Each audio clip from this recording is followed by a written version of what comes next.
Kembali lagi berita yang cukup menghebohkan, terlebih persaingan penjualan mobil ICE dengan mobil EV. Nissan adalah merek dari Jepang dengan mobil ikoniknya yaitu Nissan GT-R dan prestasi ajang balapannya dengan Skyline R32 dan R34-nya. Mengalami kerugian akibat merosotnya penjualan ICE car terlebih jenis hybrid. Mengapa hal ini terjadi? Faktor yang melatar belakangi agar dapat bertahan, Nissan dinilai harus bisa memanfaatkan permintaan produk hybrid sebanyak mungkin di pasar Amerika Serikat. Namun, strategi Nissan untuk mengurangi produksi demi menghemat biaya semakin membatasi kemampuan perusahaan itu untuk memenuhi permintaan pasar, terlebih model selain hybrid. Faktor lainnya yang sangat krusial, yakni gelombang dari serbuan mobil listrik insentif murah dari Cina, yang kini menjadi masalah besar dan mengancam kelangsungan perusahaan tersebut.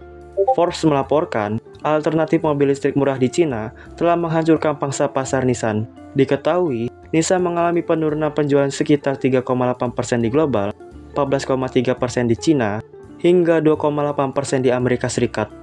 Negara Cina dan AS merupakan dua pasar utama dalam penjualan mobil Nissan. Penurunan tersebut membuat Nissan kini berada di ambang kebangkrutan akibat merugi.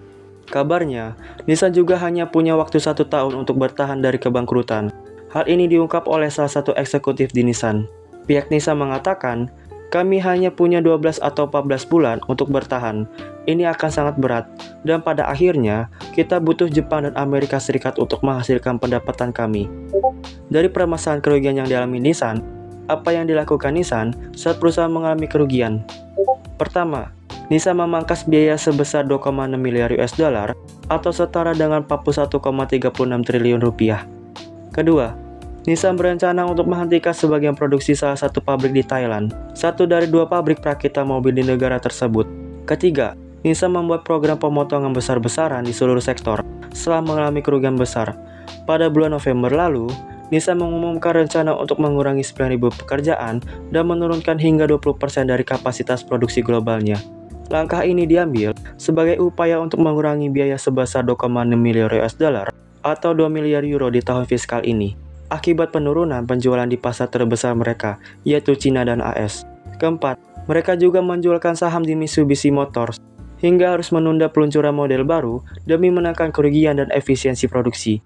Bahkan di tengah upaya pemulihan perusahaan, para petinggi Nissan juga terkena dampaknya. Gaji CEO Nissan dipangkas hingga 50%, sementara Kepala Keuangan Nissan, Stephen Ma, memutuskan untuk pensiun. Dari proporsi saham Renault yang awalnya memegang 43% saham Nissan, kini hanya memiliki 36% bagian saham tersebut, dan diprediksi kepemilikan Nissan atas Renault akan terus menurun. Nissan telah mengajukan permohonan agar tindakan segera diambil untuk menghindari penalti terkait penurunan penjualan mobil listriknya di Inggris, yang mereka klaim disebabkan oleh target yang sudah usang dalam mandat ZEV, bisa disebut Zero Emission Vehicle atau kendaraan non emisi di Inggris. Menurut dari kabar yang beredar, apakah Nissan bakal diambil alih oleh Honda? Di tengah krisis tersebut, kemungkinan Honda bisa disebut berpotensi menjadi investor utama Nissan. Apalagi Nissan saat ini sedang bekerja sama dengan Honda dalam mengembangkan kendaraan listrik.